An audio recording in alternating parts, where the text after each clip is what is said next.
सोलापूर शहर आणि जिल्ह्यात सध्या एलपीजी गॅसच्या तीव्र टंचाईमुळे रिक्षा चालकांची परिस्थिती अत्यंत बिकट झाली आहे। प्रवासी वाहतुकीचा कणा मानल्या जाणाऱ्या हजारो ऑटो रिक्षा पूर्णपणे एलपीजी गॅसवर अवलंबून आहेत।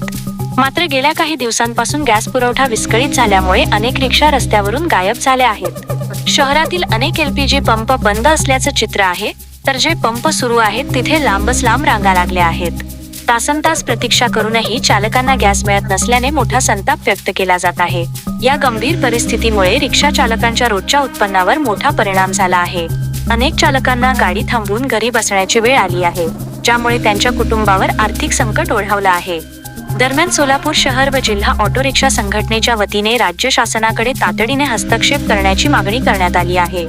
संघटनेने स्पष्टपणे नमूद केलं आहे की एलपीजी गॅसचा पुरवठा तात्काळ सुरळीत करण्यात यावा, रिक्षा चालकांना प्राधान्याने गॅस उपलब्ध करून द्यावा आणि काळा बाजार रोखण्यासाठी कडक कारवाई करण्यात यावी।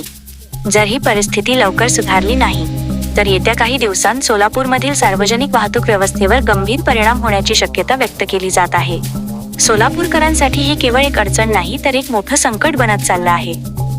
या संपूर्ण घडामोडींवर आमचं लक्ष कायम राहील।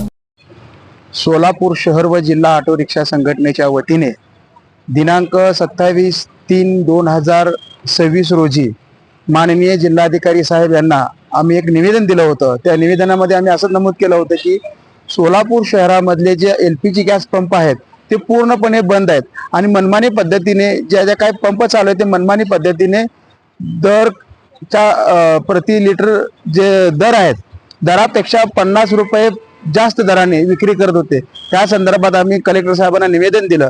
कलेक्टर साहेबांनी आम्हाला आश्वासन दिलं की त्या 1-2 दिवस थांबा, दुसऱ्या दिवशी आम्ही सर्व एलपीजी गॅस पंपवाल्याची बैठक आयोजित करतो आणि त्यावर तुम्हाला योग्य ते निर्णय करू आणि जेणेकरून रिक्षा चालकांना कसा न्याय देता येईल त्या संदर्भात कलेक्टर साहेबांनी आम्हाला आश्वासन दिलं। 2 दिवसानंतर आम्ही कलेक्टर साहेबांशी विचारणा केली असता कलेक्टर साहेबांकडून असं उत्तर आलं की एलपीजी पंप जे आहे ते आमच्या अंडरखाली येत नाहीत आणि हे सर्व पेट्रोलियम मंत्र्याच्या अंडरखाली आहे। त्यांनी हात वर केले। नंतरनी आजच्या तारखेला 1/4/2026 रोजी आम्ही परत पत्रव्यवहार करतोय।